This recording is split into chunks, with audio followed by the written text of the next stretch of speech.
Assalamualaikum warahmatullahi wabarakatuh.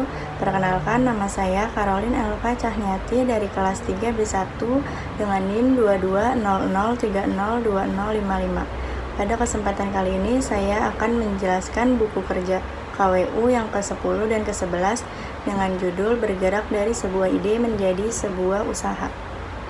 Di buku ke-10 terdapat 4 elemen. Elemen yang pertama yaitu identifikasi pentingnya pembiayaan atau modal.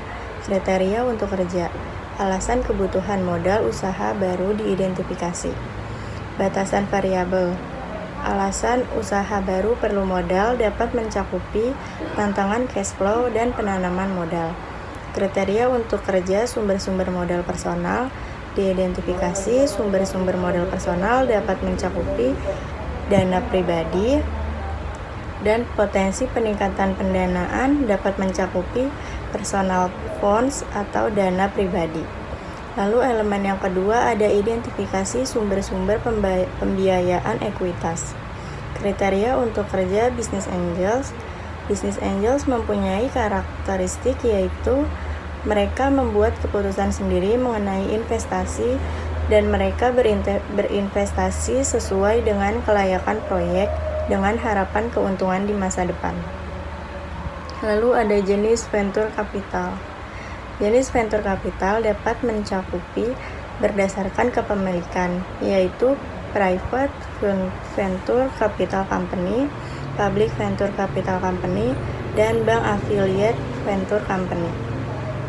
Lalu ada initial public offering atau disebut dengan IPO dapat memberikan manfaat monitoring. Elemen ketiga yaitu identifikasi pembiayaan pinjaman.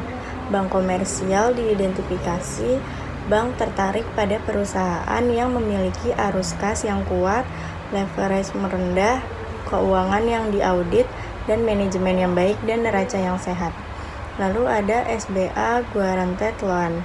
SBA Guaranteed Loan memiliki karakteristik pinjaman jaminan SBA dapat digunakan untuk hampir semua tujuan bisnis yang sah. Lalu ada sumber-sumber pinjaman lain. Sumber-sumber pinjaman lain dapat mencakupi teman dan keluarga atau kartu kredit, sebaiknya digunakan secukupnya. Elemen yang terakhir yaitu identifikasi sumber-sumber kreatif pembiayaan dan modal. Leasing atau sewa.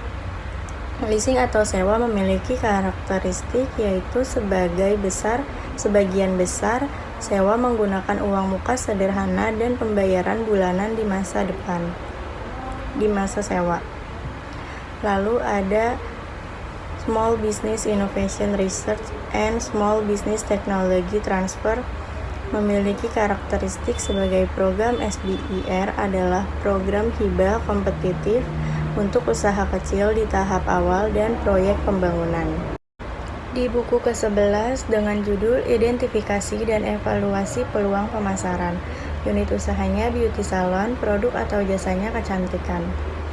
Terdapat langkah-langkah yang ada di buku ke-11. Yang pertama, langkah identifikasi peluang pemasaran. Kriteria kerjanya 1.1 informasi tentang kebutuhan pasar dan jenis pemasaran. Dianalisa untuk mengidentifikasi peluang pemasaran. Hasil atau rekaman hasilnya yaitu informasi tentang kebutuhan pasar dapat mencakupi kebutuhan pelanggan, tren dan perkembangan pasar baru dan berkembang, dan angka penjualan. Lalu di 1.2 ada potensi pasar baru dan kontribusi pada bisnis. Potensi pasar baru dapat mencakupi e-commerce. Lalu di 1.3 ada pendekatan kewirausahaan, inovatif, dan ide-ide kreatif. Diidentifikasi untuk aplikasi bisnis potensial dan kembangkan menjadi peluang pemasaran potensial. Pendekatan kewirausahaan, inovatif, dan ide-ide kreatif dapat mencakupi functional approach atau penjualan, pembelian, pengangkutan, penyimpanan, pembelanjaan, penanggungan risiko, standarisasi, dan pengumpulan informasi pasar. Lalu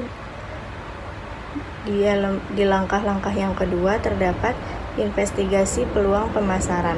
Peluang pemasaran diidentifikasikan kemungkinan mereka cocok dengan tujuan dan kemampuan organisasi.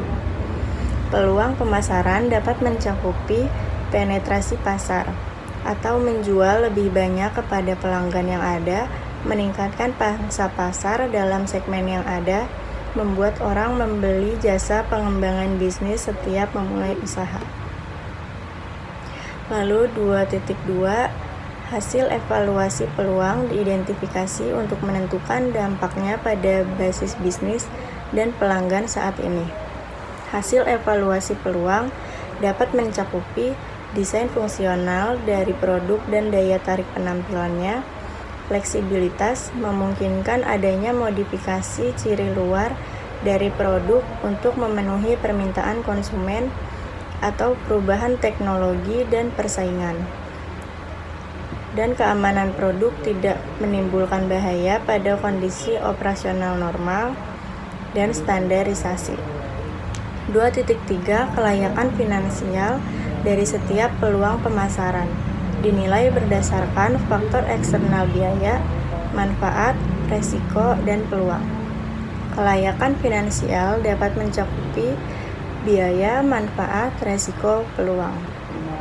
2.4, kemungkinan strategi pesaing potensial diidentifikasi dari pesaing dengan produk atau jasa yang sama. Strategi pesaing dapat mencakupi pemotongan harga maupun kupon. 2.5, ranking peluang pemasaran dalam hal kelayakan dan kemungkinan kontribusinya bagi bisnis. Ranking peluang pemasaran dapat mencakupi top ranking topik. Lalu di langkah ketiga, ada evaluasi perubahan yang diperlukan untuk operasi bisnis saat ini. 3.1, perubahan yang diperlukan untuk operasi saat ini untuk mengambil keuntungan dari peluang pemasaran yang layak. Perubahan yang diperlukan dapat mencakupi perencanaan proyek pemasaran dan data pemasaran dan analisis. 3.2, perubahan organisasi. Perubahan organisasi dapat mencakupi struktur fungsional organisasi dan organisasi lini dan staf. 3.3, perkiraan kebutuhan sumber daya untuk operasi yang diubah. Perkiraan kebutuhan sumber daya, staf tambahan, peralatan, biaya produksi, biaya promosi, penelitian dan pengembangan, dan pelatihan staf. Lalu ada 3.5, komunikasi kelayakan membuat perubahan pada operasi saat ini kepada pemangku kepentingan utama. Komunikasi kelayakan yaitu pemilik. Lalu yang terakhir 3.5, dokumentasi peluang pemasaran yang baru, diidentifikasi dan perubahan yang diperlukan. Cukup sekian informasi yang dapat saya sampaikan, kurang lebihnya mohon maaf. Wassalamualaikum warahmatullahi wabarakatuh.